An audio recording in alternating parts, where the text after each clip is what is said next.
नमस्कार, मैं हूं निकिता शर्मा। आप देख रहे हैं सुजस समाचार की खास पेशकश, आपकी विधानसभा आपकी खबर।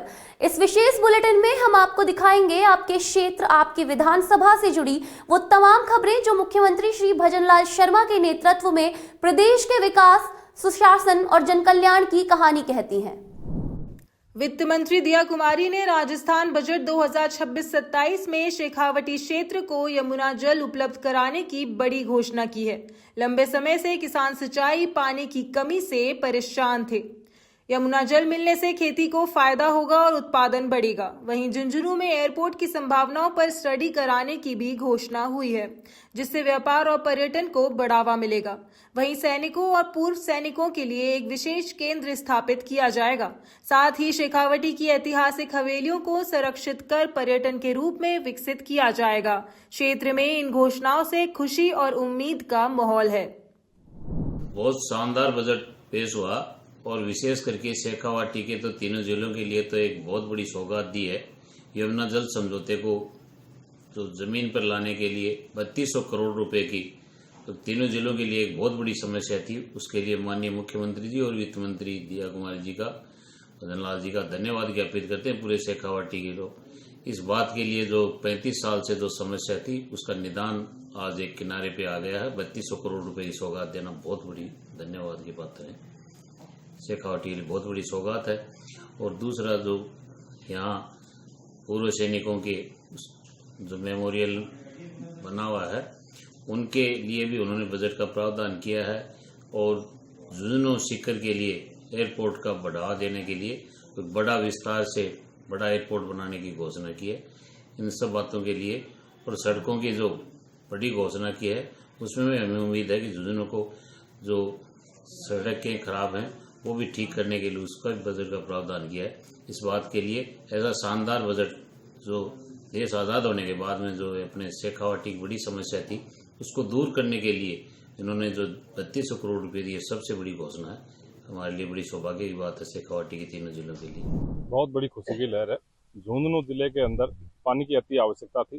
जल स्तर लगातार गिर रहा था, इससे किसान परेशान था। और ये वीरों का जिला है, किसानों का जिला है, सैनिकों का जिला है। और ये जिला अगर पानी नहीं आता तो ये जिला उजड़ जाता। इसलिए किसानों को भारी उम्मीद जगी है और किसानों से ही जवान बनते हैं। तो जवान यहाँ इस मिट्टी के अंदर जवान पैदा होते हैं। जो किसानों की ये झुंझुनू जिला है जो किसानों की भूमि है। और अब हमें 32,000 करोड़ की जो घोषणा आज दिया कुमारी जी ने की है, इससे किसानों के चेहरे पर खुशी की लहर है।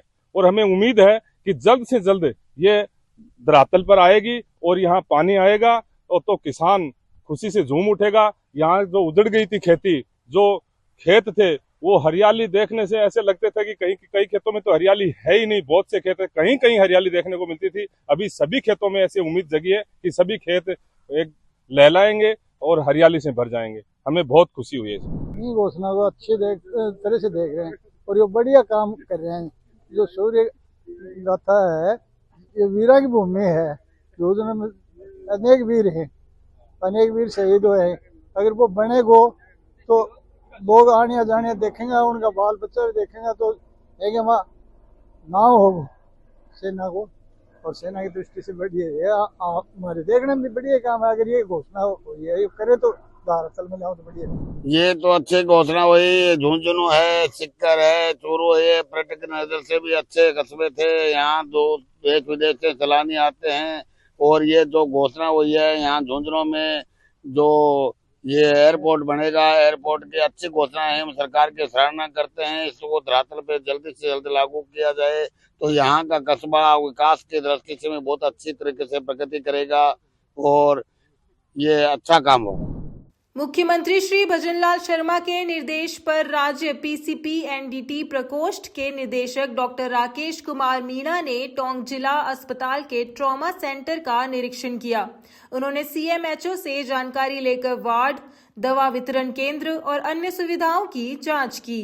चेकलिस्ट के आधार पर व्यवस्थाओं का मूल्यांकन किया गया और मरीजों को बेहतर इलाज के निर्देश दिए गए।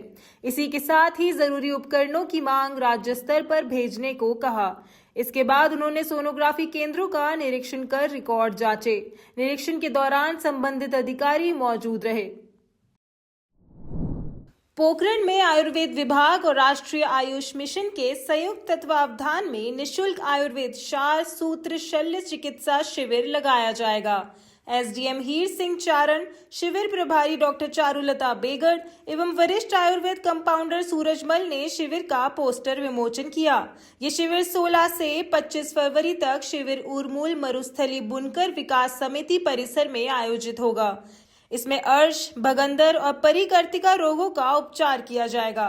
साथ ही श्वास, गठिया, त्वचा और स्त्री रोगों के मरीजों को भी निःशुल्क परामर्श और दवा दी जाएगी। शिविर में बच्चों को 10 दिन तक स्वर्ण प्राशन कराया जाएगा। शिविर में ओपीडी सुबह 10 से दोपहर 3 बजे तक चलेगी। पोखरण में आयुर्वेद विभाग और राष्ट्रीय आयुष मिशन के संयुक्त तत्वाधान में निःशुल्क आयुर्वेद शास्त्र शल्य चिकित्सा शिविर का आयोजन किया जा रहा है।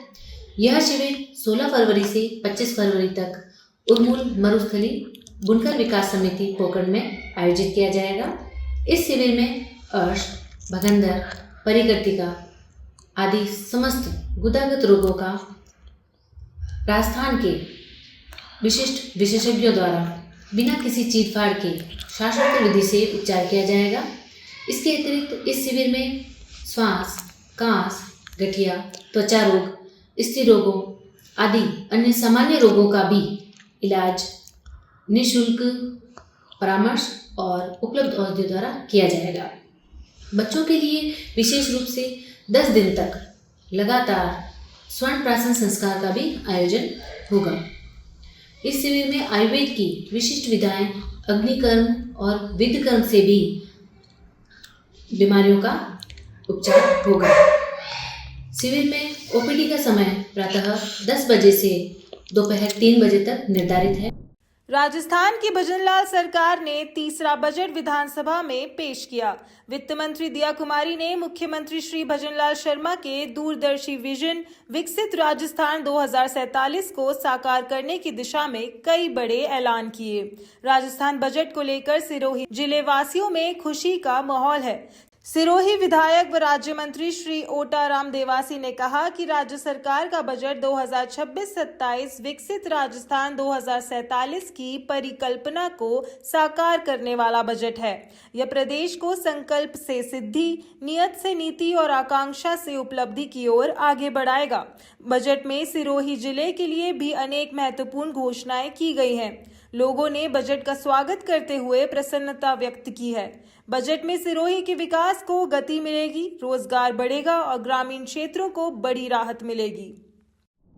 राजस्थान बजट 2026-27 का एक क्लियर मैसेज देता है, राजस्थान रुकने वाला नहीं है। इस बजट का डीएनए है इंफ्रा, इन्वेस्टमेंट और youth, road, logistics, parks, water projects. ये सिर्फ अनाउंसमेंट नहीं है, ये इकोनॉमिक इंजन है। इंफ्रा जब ग्रो करता है तब इंडस्ट्री एक्सेलरेट करती है और जब इंडस्ट्री एक्सेलरेट करती है तब रोजगार बढ़ता है। यूथ के लिए लोन सपोर्ट और स्किल एक्सपांशन, ये सब्सिडी नहीं, ये सेल्फ रिलायंस का मॉडल है। नौकरी मांगने वाले नहीं, नौकरी देने वाले तैयार करने का विजन है। वाटर और बेसिक सर्विसेज पर स्ट्रॉन्ग अलोकेशन। डेवलपमेंट तब मीनिंगफुल होता है जब गांव और शहर दोनों साथ बढ़े। मुझे ये बजट पॉपुलिज्म से ज्यादा परफॉर्मेंस ओरिएंटेड लगता है। अब गेम एग्जीक्यूशन का है और अगर इम्प्लीमेंटेशन स्ट्रॉन्ग रहा तो राजस्थान ग्रोथ मैप पर अग्रेसिव जंप लेगा। सवाई माधोपुर में मुख्यमंत्री पुनर्वास गृह का औचक निरीक्षण किया गया। जिला विधिक सेवा प्राधिकरण की सचिव समीक्षा गौतम ने केंद्र पहुंचकर वहां की व्यवस्थाओं का जायजा लिया। निरीक्षण के दौरान सचिव ने आवासियों से सीधा संवाद कर उनकी समस्याओं को सुना। इस दौरान आवासियों ने योग, इंडोर गेम्स और धार्मिक पुस्तकें पढ़ने की इच्छा जताई। साथ ही उन्होंने महीने में एक बार बाहर भ्रमण पर ले जाने की मांग भी रखी। सचिव समीक्षा गौतम ने केंद्र मैनेजर को निर्देश दिए कि आवासियों के मानसिक और शारीरिक स्वास्थ्य के लिए समय समय पर सांस्कृतिक कार्यक्रमों और शैक्षणिक सामग्री की उचित व्यवस्था की जाए। बनियाना में राजीविका स्वयं सहायता समूह की महिलाओं के लिए माहवारी स्वच्छता पर एक विशेष जागरूकता कार्यशाला आयोजित की गई। इस कार्यक्रम में उपखंड अधिकारी रोहित वर्मा और विकास अधिकारी सहित कई प्रशासनिक अधिकारी मौजूद रहे। कार्यशाला में जिला परियोजना प्रबंधक अशोक कुमार गोयल ने महिलाओं को माहवारी के दौरान बेहतर पोषण और स्वास्थ्य सावधानियों की जानकारी दी। अधिकारियों ने जोर देते हुए कहा कि माहवारी एक प्राकृतिक प्रक्रिया है, इसलिए महिलाएं संकोच छोड़कर इस पर खुलकर संवाद करें। कार्यक्रम में सैनिटरी पैड के उपयोग और स्वच्छता के महत्व को समझाते हुए पोषण सखियों ने भी ग्रामीण महिलाओं को स्वस्थ जीवन शैली अपनाने के लिए प्रेरित किया। झुंझुनू में आगामी जनगणना के पहले चरण यानी मकान सूचीकरण की तैयारियां तेज हो गई हैं। जिला कलेक्टर और प्रमुख जनगणना अधिकारी कैलाश चंद्र यादव के निर्देशन में अधिकारियों के लिए विशेष प्रशिक्षण शिविर आयोजित किया गया। इस बार की जनगणना पूरी तरह डिजिटल और पारदर्शी होगी, जो मोबाइल ऐप और CMMS पोर्टल के जरिए संपन्न की जाएगी। कार्यक्रम के अनुसार 1 से 15 मई तक नागरिक स्वयं ऑनलाइन गणना कर सकेंगे, जिसके बाद 16 जून तक प्रगणक टीम घर घर जाकर डेटा जुटाएगी।